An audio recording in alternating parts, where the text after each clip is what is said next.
Assalamualaikum warahmatullahi wabarakatuh. Kami dari kelompok PT Visnux dari kelas KWU TK 4303. Nah, jadi kelompok kami ini memiliki tema dan ide bisnis yaitu namanya Pusat Cemilan Nusantara. Nah, jadi kami ini bisnisnya itu seperti pusat dari cemilan-cemilan jalanan ya, yang berasal dari berbagai daerah. Bisa sebagai distribusi atau bisa sebagai apa ya, makan di tempat. Benar. Lebih tepatnya seperti makanan khas daerah Nusantara. Iya, lebih seperti khas daerah Nusantara. Nah, di sini Oke, ada anggotanya. Yang ke yang satu itu ada pertama ketua ada kita, Aryo Sawal. Yang kedua ada Juan. Yang ketiga ada saya sendiri. Keempat ada Rida Putri Andini. Yang kelima ada Anjas yang berhalangan hadir. Dan yang terakhir ada Haidar Abdul Jabar. Next.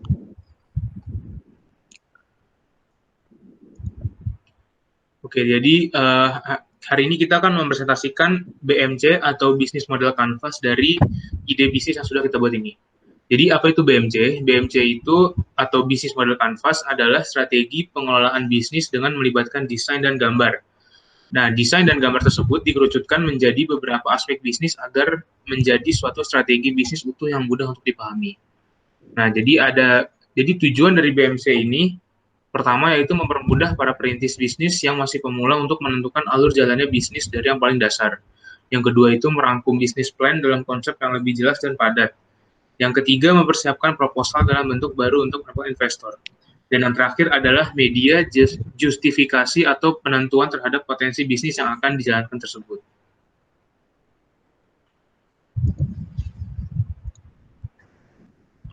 Ayo Juan. Adapun 9 elemen BMC yaitu pertama itu key partners, yang kedua itu key activities, yang ketiga key research, keempat cost structure, kelima customer relation, keenam channels, ketujuh revenue stream, kedelapan value proposition, dan kesembilan adalah customer segments. Yang pertama itu adalah key partners.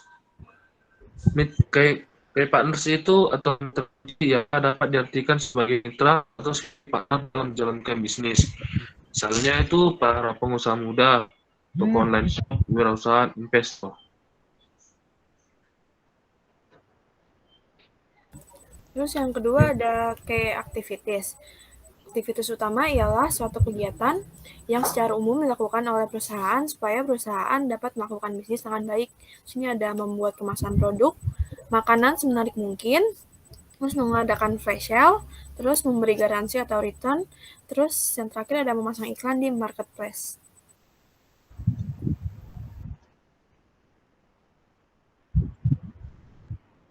Oke, Haidar. Yang ketiga adalah key resource. Sumber daya utama ialah suatu sumber daya yang diperlukan atau yang digunakan dalam melakukan bisnis mencakup lokasi geografis, bahan baku, karyawan, dan sebagainya. Di sini tiga hal key resource tersebut adalah yang pertama adalah produk hal dijual beli, yang kedua pengetahuan perusahaan dalam industri, dan tiga adalah jalur modal atau keuangan. Nah, yang keempat ada cost structure. Cost structure adalah pembiayaan dari upaya mengatur suatu pembiayaan sehingga tujuan dan jenis pembiayaan yang diberikan sesuai dengan strategi yang sudah direncanakan dalam pembiayaan dalam bisnis. Nah, yang pertama ada gedung penyewaan, desain kemasan, gaji pegawai, promosi, ongkos kirim bila ada. Yang kelima ada customer relations. Customer relations adalah suatu strategi untuk mempertahankan atau menarik pelanggan agar dapat melakukan pembelian secara berulang, sehingga konsumen tidak lari ke kompetitor yang kita miliki. Customer relations dari bisnis kita yaitu pertama promo, kedua diskon-diskon yang akan ada, yang ketiga undian berhadiah setiap bulannya, Dan keempat adalah poin pembelian. Keenam itu channels atau jalur pemasaran, ialah suatu kegiatan yang mana melakukan memperkenalkan atau melakukan penjualan yang dilakukan oleh produsen kepada konsumen. Yaitu yang di perusahaan kami yaitu aplikasi pemasaran makanan online, sosial media, pembelian di tempat, dan call center. Lalu di sini ada revenue stream. Sumber pendapatan ialah sebuah cara yang ditempuh oleh pelaku bisnis untuk mengelola arus pendapatan, termasuk di dalamnya pengelolaan sumber daya yang dilakukan untuk mengelola pendapatan tersebut. Di sini ada modal awal dari pribadi, terus dari dana investor, terus produk yang sudah terjual, dan sistem bagi hasil bila sudah ada.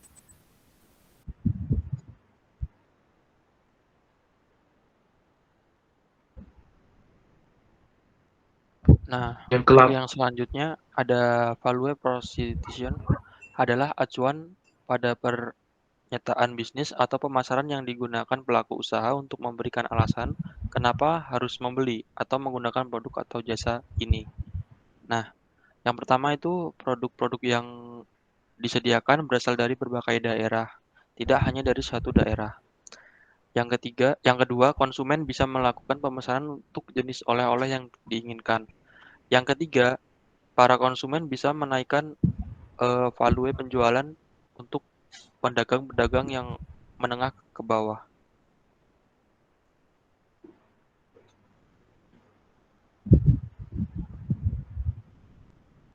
Dan yang terakhir yaitu ada customer segments. Market segmentation ialah kegiatan membagi suatu pasar menjadi kelompok pembeli yang berbeda yang memiliki kebutuhan, karakteristik atau perilaku yang berbeda. Selanjutnya adalah customer segment. Market segmentasi ialah kegiatan membagi suatu pasar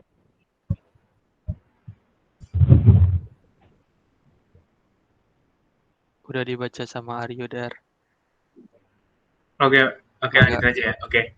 Jadi saya ulang, market segmentation itu kegiatan membagi suatu pasar menjadi kelompok-kelompok pembeli yang berbeda, yang memiliki kebutuhan, karakteristik atau perilaku yang berbeda juga. Nah, jadi ini yang mungkin membutuhkan produk atau bauran pemasaran yang berbeda, yang mana mengacu pada target pemasaran konsumen. Nah, jadi di sini kita targetnya itu ada pelajar, mahasiswa, wisatawan, dan food vlogger. Dan oke, jadi mungkin itu saja dari BMC presentation kelompok kami. Terima kasih. Wassalamualaikum warahmatullahi wabarakatuh.